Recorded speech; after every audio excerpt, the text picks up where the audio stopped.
Yo, partnership alert, partnership alert, partnership alert. Living Corporate has a partnership with LinkedIn Learning, an American massive open online course provider that provides video courses taught by industry experts across a wide array of subjects. Now, the partnership is because Living Corporate has courses on LinkedIn Learning focused on diversity, equity, and inclusion for leaders, career professionals, and anyone really looking to upskill themselves and be better allies. So make sure you check out our courses on LinkedIn Learning by clicking the link in the show notes. And let's just say you don't want to do that. When you go to LinkedIn Learning on LinkedIn, search Living Corporate. We'll be right there. All right? Peace.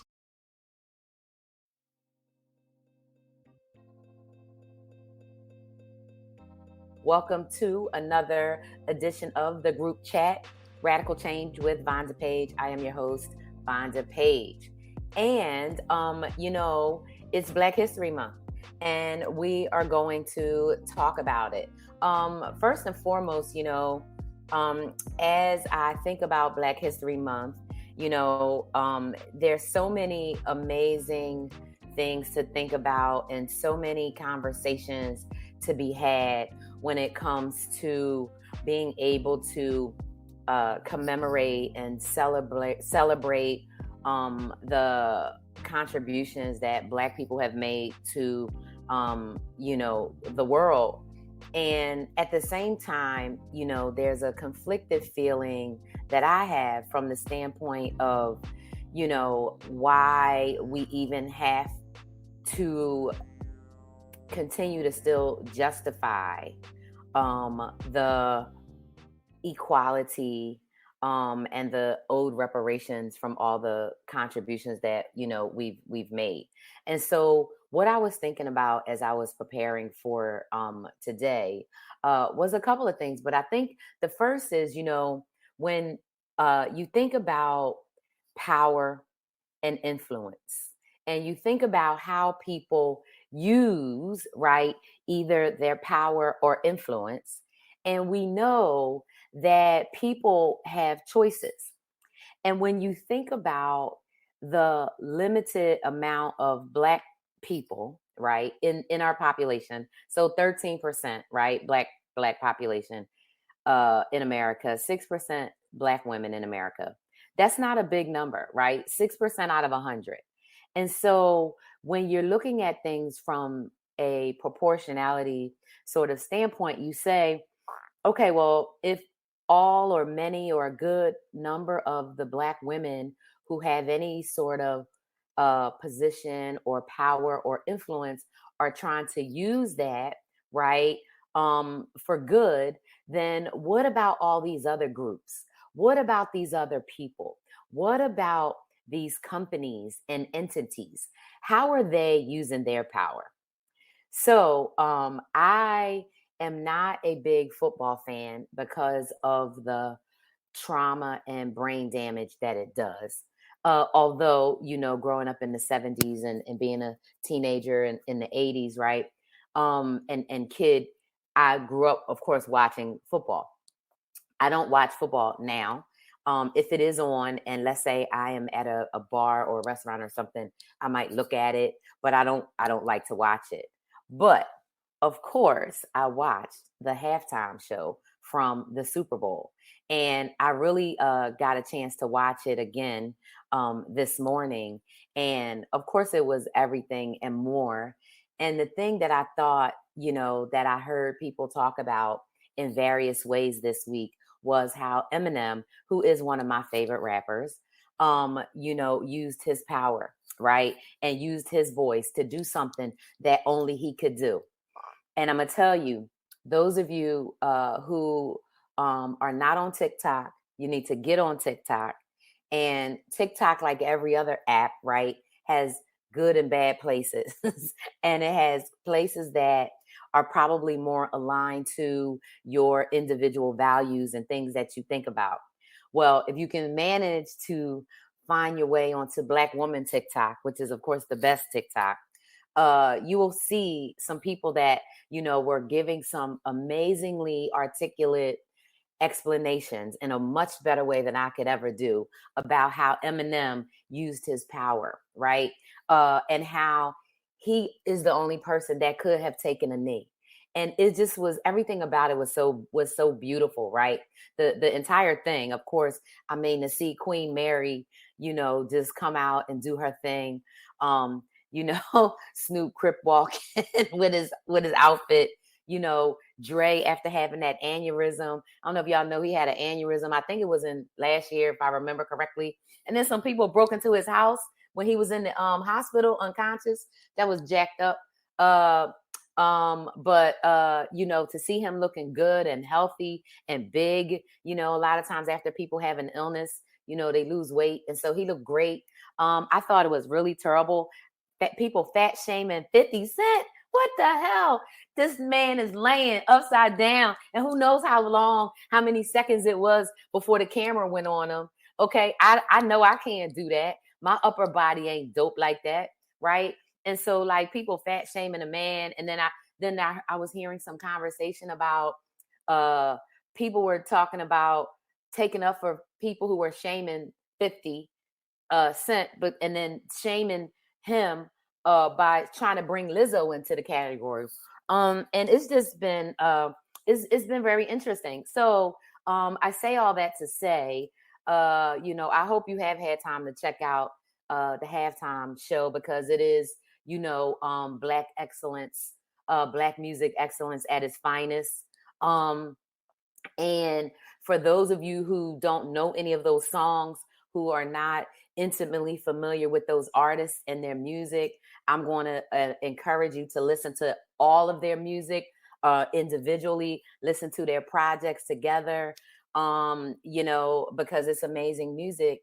And one of the things, when I think about Black history is, music and the influence of music, right, on our lives, and especially for Black people and in the Black community. So when I was thinking about that halftime performance, and I was watching, Mary J. Blige, and I was thinking about her story, of abuse and trauma. And I was remembering when she came out on Oprah Winfrey and she sang "No More Drama" on Oprah Winfrey. And I remember in the living room screaming, "Ah, Mary J!" And she came out and she was like, "No more drama in my life," right? And that became an anthem for Black women. I know it was one of my key anthems. And I know when I had to get rid of somebody, I was like, "No more drama in my life." Like I was literally what do we say? Conjuring. I was conjuring Queen Mary, like, no more drama in my life, right? And so when I think about Black history and I think about music, I want to encourage every person. I don't care what your racial identity is that you've been given, right, by patriarchal white supremacist systems. You need to listen to Black music. And you need to listen to all of the music, right? And because what you hear in music is you hear the stories. And one of the things, right, when you think about history and stories, and we talked about it this week, especially Dawn and I, in the conversation at the Future of Work Symposium that I held earlier this week, we talked about the tie-in between our stories and belonging. And so when you think about music, right, and you think about how when people write, whether they write by hearing a melody first and then words get added, or whether they are telling a story through words and then they add a melody, or whether they start with a beat and then they add words to it, right? It's all a story, and it is part of history. And so when you think about, artists who have, music that is out there in the public, and now we can get things, on these different streaming services, or you can watch and hear almost all music on, on YouTube, right? Type in these names and listen to their music. And really, when you have some time to focus, right, hear some of these stories and challenges that they've gone through, and hear the hope and the the fortitude, right, and the resilience. And then you also hear, things that, make you say, wow, I don't get this story. Well, guess what? You're not supposed to get every story, right? Because everything is not about you. It's about the person whose story it is. And that's where I really, want to spend some time, right? And talking about Black History Month overall, talking about history, right? And talking about, what Black History Month could and can be, right?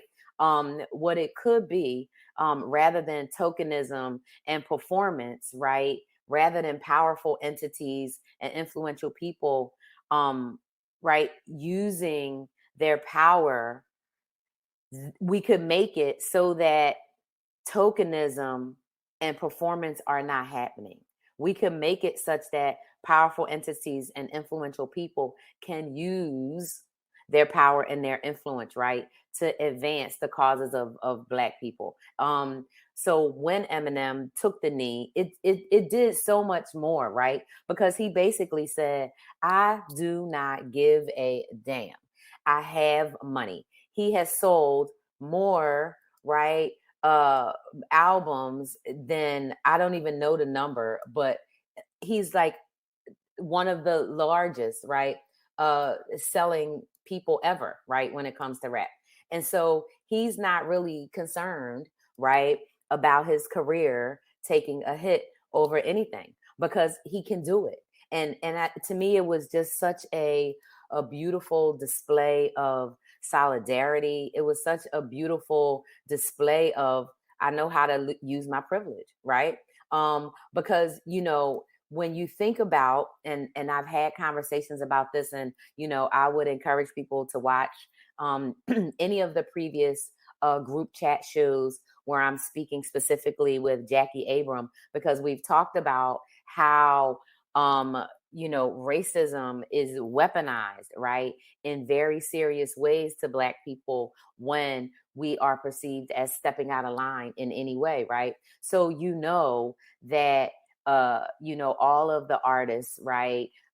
Kendrick and Snoop and Dr. Dre and Mary and 50 and Eminem, they had to sign, and all of the musicians that were on stage, all of the dancers, they had to sign hella detailed contracts with very specific rules that said, if you do this, right? And we know, right, that white supremacy is so strong in this country that they only have, right, so much latitude. So although all of those people are successful, right, and have more money than most of us who will ever have, right, they still can be hurt and harmed, right, because of the way that the systems and structures of whiteness and white supremacy work in this country. There is no one who is untouchable. And so that always begs the question of how people choose and make choices to, align or misalign with their own values about what's important to them, right? And those things that make them say, okay, here are the choices that I'm going to make based on my own values and things that are important to me. So when you think about, Eminem being able to take a knee like that, right? He said, to me, it's way more important to say that the unjust and uh, you know, unjust killing, harassment, beating, lack of giving reparations to Black people in this country is wrong, and it's still wrong. And because I have power, I'm gonna speak up, and I'm gonna take my power that I have, and I'm gonna use it for good. And let me tell y'all, so many people who probably never wanted to I don't know, maybe admit how what a real ally looks like, or maybe want to admit that there are some people that are down, like really down. That's how you show it. That's how you put it all on the line, right? That's how you put it on the line. I was watching a video, interview with Snoop, and he was being interviewed. I can't think about who at the moment, I want to say, was he having this conversation with Ghostface Killer? I don't know. But anyway, he was having a conversation with somebody and they were talking about Eminem in the context of like racial draft and how like we traded Stacey Dash and that Chrisette person, whatever some people like that, right? For him. And it was hilarious. But it goes to show what that actually looks like. And the fact that it's Black History Month, right? Like I remember there were times when the Super Bowl was in January, like January 29th or January 30th or whatever over the years, right? And so the fact that it wasn't Black History Month was amazing. The other thing that I found really interesting is I saw this week also conversation on TikTok, right, around people having like white people complaining about this halftime show, saying it wasn't that good. Well, I watch the halftime shows if when they have good artists on there, or I just watch the performance of the artists that I want to see. In this case, these are my people, right? And so of course I'm gonna watch it, but I was not gonna watch it that day during the time because I had my whole little thing about that. However, right, to watch the conversation where people are saying, oh, what, a halftime show wasn't that great. If people are saying that the halftime show wasn't that great, right, what is the reason that they're saying it? It can't be about the music because this is American music. And there's been halftime performances that have not been, that good, right? And so what is people's problem with it? So one thing I would be curious about is people who, work, in companies or, work among other people. What were the responses of your colleagues, right, this week? Were people complaining about the halftime show? Were they saying it was great? Were they like surprised at how great and healthy Dr. Dre looked after being, having an illness or whatever? Like, what were people saying? And so I want to know, what also type of things people are seeing and experiencing, other than the status quo, right? Which are things like, I'm still seeing people being followed, in stores. Unfortunately, this week I ran across, a couple of stories where there are some Black women who are missing, who've been missing for like several days. I've seen some terrible police brutality. There was a situation with a student at Purdue University where the campus police was literally, choking this kid in the snow with his black boy, college boy, with his white college girlfriend, saying, "This is my boyfriend. Please stop. Please stop." And she's holding the camera saying, "This is my boyfriend. This is my boyfriend," and he's on the ground saying, "You're choking me." And and this cop is telling her, not to film. And it was just tragic. It was just tragic. And so I say all that to say, right, that when we think about, Black History Month, we think about history and we think about the everyday lived experiences, of the Black community, right?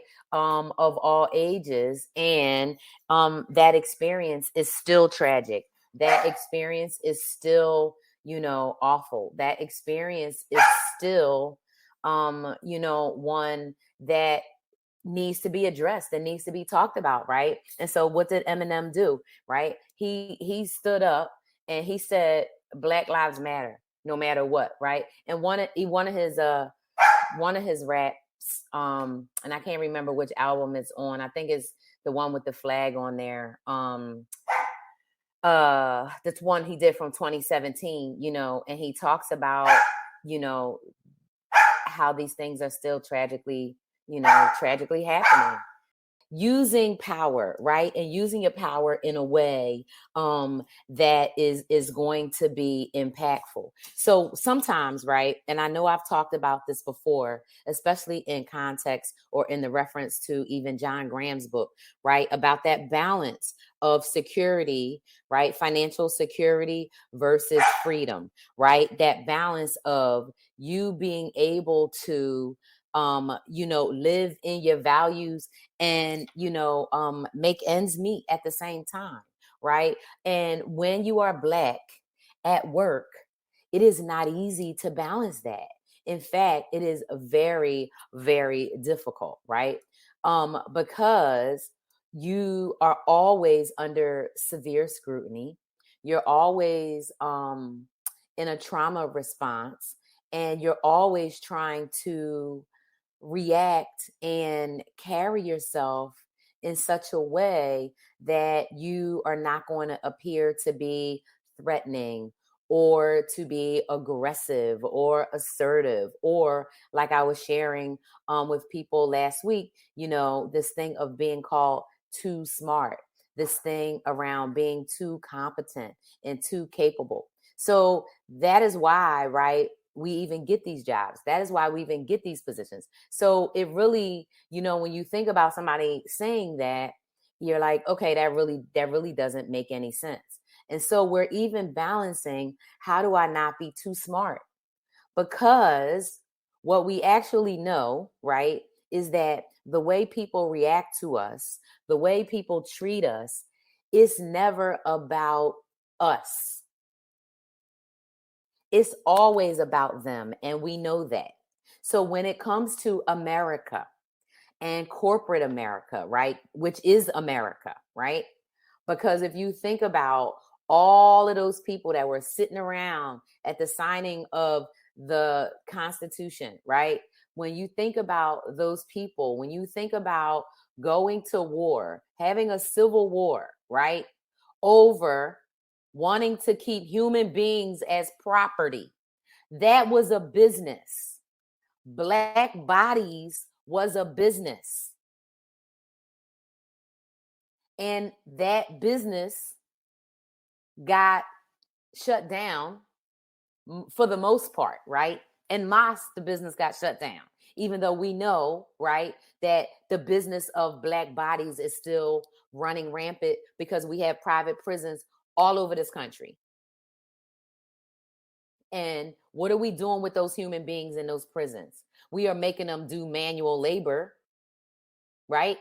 And we are treating them like animals to erode their health and their self-esteem and their intellect, so that they just give up on life and so that they die. It's a extinction program, right? Prison is an extinction program, right? All around this country, we have school districts, including the state I live in, that are degrading standards of basic education, so that kids who graduate from high school don't necessarily have to have a certain degree of competency.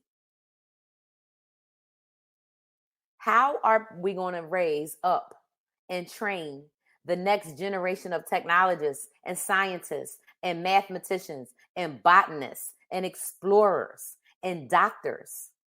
How are we going to do that with a dumb populace that cannot read beyond a fourth grade level, that doesn't know the difference between facts and commentary and opinion and information and science? I don't know, right?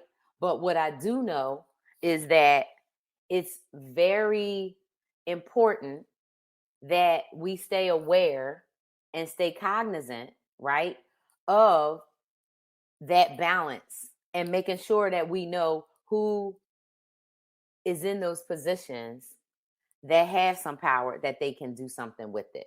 So when a Black person is in power, right, often what happens is you have to figure out how far, right, you can go, and what you what you're willing to risk. So are you willing to risk your entire career? Are you willing to risk your bonus? Are you willing to risk, whatever? And most of the time the answer is no. And because you're the only at work or one of a very few, right? It's not like you feel necessarily that you have the power, right? And the numbers maybe to really make a difference in that way. But what you can do is you can really start to build up some collective action, right? You could start to find other people to see who else, wants to do something about it, right? And that is a way to really start making a difference, right? And so when you think about the crux of belonging, when you think about, Black history, when you think about, how to, be, how to really be a participant, but from the same standpoint, make it normal, make it common that being Black is normal, right? It may not seem normal, right? But it's normal. Now, yes, there's only 13% of the population that's Black, but it's normal, right? So, one of the things about, I think, the way people see Blackness um, is because of this reckoning, because of our history with race, because of the undeniable fact, right, that the experience of being Black in America is not an optimal experience for except a very few. And even, right, people who are in um healthy socioeconomic conditions, right, meaning, if you want to say somebody that has all of their basic needs met, and maybe they have a few nice things, right, so they have food, they have clothes, they have shelter, security, right? So they have food security, they have housing security, they have healthcare, right, security, which most people in America do not have, believe it or not. Still, right, with this so-called booming economy that the propagandists are trying to make us to believe the economy is booming. The economy is booming for 11% of us in America. The other 89%, the economy is not booming. Depending on where you live in the country, you're going to see way more food deserts pop up because there are some different things happening, with agriculture and farming subsidies that are making it less likely that we're going to have as much fresh fruits and vegetables and farm foods in the coming season. So, when we again, right, think about harm and we think about the bigger picture, right? I think about George Washington Carver, who not only, invented the peanut and all these uses for it, but a whole bunch of other things. And think about every other, invention and all these other things that, without Black people in this country, where would we be? And so the fact, right, that 87%, right, of the country or more, right, because there's Black people too that do have positions of power that they could use, right, to advantage others a little more positively, but for whatever reason don't feel like they can do that. And if they're weighing, right, that delicate balance of freedom versus security, then it makes sense and it's totally understandable. However, though, y'all, when are we going to say something else is possible? When are we going to say that I have to think about more than just myself and my comfort and my safety? I'm not saying don't look out for number one. Don't be your own number one star player. Okay. CEO of, you.com. You have to be all that. But at the same time, we have to do that within the context of thinking, how do we make the future better for others, right? So even when I think about, some of the work that I did this week, a big project that I worked on was this Future of Work Symposium. And we specifically focused on digital transformation and accountability. And what does that really look like in the work and the workplace, right? And some of the big things that came out of it, number one, is that the future of work is humane. And I want to know, what is humane about working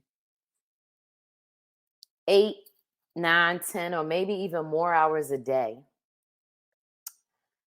sitting in front of a computer, and you have to pretend to be, or pretend to smile, or pretend to say, that you're fine when you're not.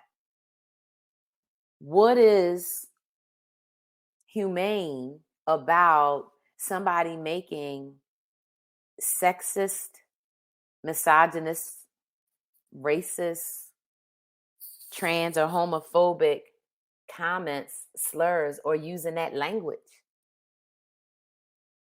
What is humane about doing repetitive tasks that could be done in a different way, but you're every time you raise a process improvement, to your manager or whatever, right, they turn it down. Don't worry about it. Just do it this way because this is how we've always done it. What's humane about any of that?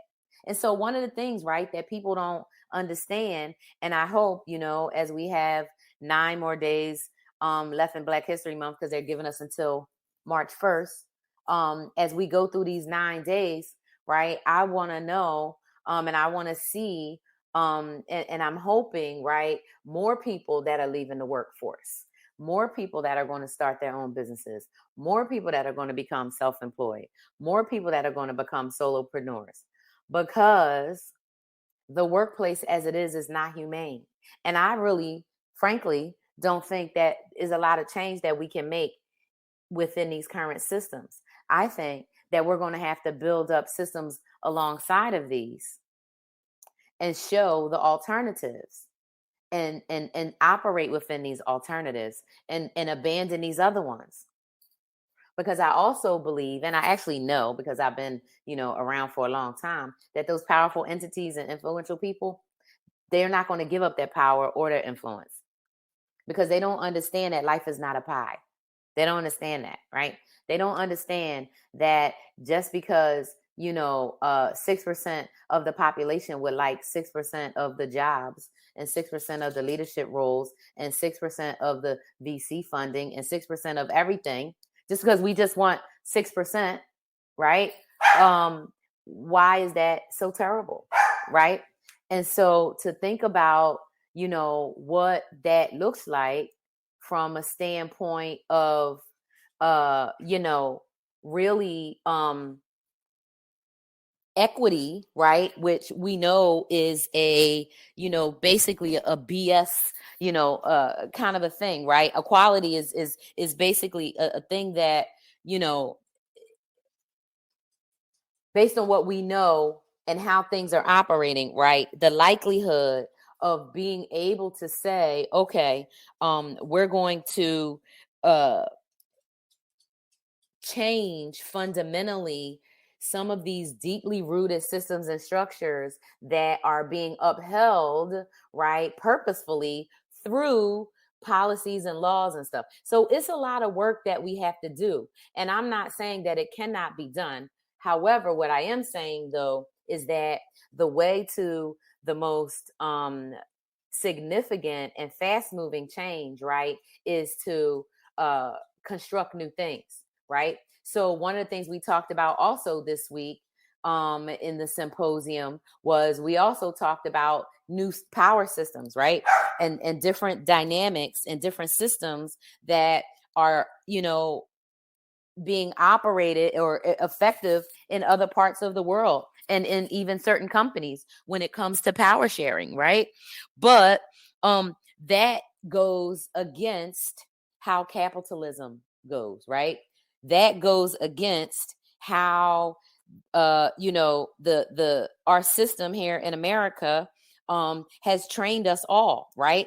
We believe, and we are under this, I guess you call it, it's our conditioning, right? Capitalistic conditioning, right? That tells us that, we have to work for a company to be valuable, right? It tells us that we have to have certain things to be considered considered worthy. And as Black people, right, of course, we have been conditioned, right, even more so, right, throughout our trauma, and a big part of that trauma being, our history as an enslaved people, right? And so that trauma has continued, right, to live on, and it shows up in a lot of different ways. And one of the ways that trauma shows up is in our consistent striving and desire to be as close to feeling how we can be accepted by this construct of whiteness as possible. How do we not be too Black? How do we not be too loud? How do we not be too aggressive? How do we not be too this, right? How do we, how do we navigate, right, when we're always under threat? How do we consistently live our best lives, right, and try to, just be, right? How do we do that? How do we do that when we're always under threat, always under consideration, always under being monitored? I told some people last week, I can't remember what day it was, if it happened before I did the show last week or not. But I got monitored last week when I went to the bank, right? I went to, I live in a small community. So we have I'm going to say old school bank, but it's a bank, right? And to get to the ATM, you just go inside, and it's a door, and it's not even like a little, a security thing or anything. So of course I will only go in the daytime. I go, right? I have my card out. I'm all ready. Boom, boom, go get my money. I see people watch me from this other truck or whatever. Boom. They watch, I get my money, I roll. But just the point, right, of they don't, I know I'm the only Black person in this community, probably. And I know I am, really. And so they look at me like I don't belong here, right? Which, this is just how it is. It doesn't have to be like that, but it goes to show, right, the level of ignorance. It goes to show the level of education. It goes to show the community, right, and that those people have the same views or whatever. And they were like, hey, let's go see where she going, because what is she doing here, right? Because even though they have colonized and have stolen these lands from the indigenous people, the original Americans, they believe that they own it, right? But they were doing that all over Europe, right? And then continued all over the world. And so today we live with the remnants of that, right? We live with the results of it. And a lot of those systems, right, are systems that have been here for a long time. So that's why I say that it's really important to think about, what do alternative systems look like? What do new systems look like? What does it actually look like? And how do we raise those up? Because it's going to be way more challenging. And as we see, right, to tear down systems. And we also, if we're talking about Black history, right, we have to be honest, and we have to say what has happened when the challenges to these systems have gotten to that real serious point. What has the backlash been? And even if we think about, 1/6 of 21, what did they do last year? And what was that message to the rest of us, right? That was a message that they're telling us that this is theirs, that they have taken it, and that we don't get to partake in it, right? Unless we partake in it at their behest, right? In the way that they choose. But what are the rest of us saying, right? We know that there's like, 60% of rational, normal people. But the thing is, what are we actually doing, right? Because there has to be some action that goes along with it. It's one thing to say discrimination is wrong, racism is bad, sexism is bad, the planet is on fire and we need to do something. But it's another thing, right, to put some energy into it. It's another thing to come with that. I like to tell people, come with the same energy that the Republicans be coming through to get their stuff done. Come through with that that Amy Comey Barrett energy that they did to get her on the court. If we come through like that to erect new systems, if we come through like that to make change, right? If we come through like that to really, do something, and we do it together, right? And we say, okay, who's out here doing stuff? And we say, how do we partner with them and make stuff happen? That's how we do it. That's how we do it, right? And so what I want to encourage people to do is a couple of things, because the dog is not going to let me have this conversation today, even though I already taken her out like 4 times. But what I want to encourage us to do is a couple of things. Number one, right, look at how we need to support each other from the standpoint of, right, we're constantly making history, but look at how we need to support each other. And what does that look like? So when it comes to Living Corporate, the group chat, or any of the other shows, right, what we really need to do, and one thing that's going to help, number one, to get the content out there so that other people can hear it, right, is to really share the content. So download it, share it, like it, but then even more than that is send a review and put a comment. That's one thing. Another thing is, wherever you are, right, in work, in school, right, in your community, right, start like uplifting each other and start talking about, the people and the projects and the organizations and the things that are doing good work, because that is Black history, right? So we are Black history, and Black history is ongoing. And so we can, make Black history what we want it to be. And let's use the next 9 days to, really look at our position in terms of how we are forwarding Black history. And for those of us who know, right, that Black history is American history, and those of us who don't want Black people to be a hyphenated part of history, right? We want it to just be history. So how do we do that, right? We have to talk more. We have to connect more. We have to support more. And like straight up, we have to love more. And even though it doesn't feel good, and, at this time, it's like, how much more? But, we have to take care of ourselves. We have to love ourselves, align with our own values, align with the direction that we want things to go, right? So the future is now, and where do we want it to go? I want a better future with some clean water, clean air, where people are nice to each other, and women don't have to worry about being assaulted all the time. Black people don't have to be getting lynched in any form, lynched at work, lynched in the street by bullets, by tasers that are supposed to be guns or whatever. So we can get that future, but we got to do something. We got to work together. So check out this episode, check out the other ones, make sure you share them, and, join me next time. And we're going to just keep on talking. So thanks for joining the group chat, and peace out. I will see y'all soon. Thank you.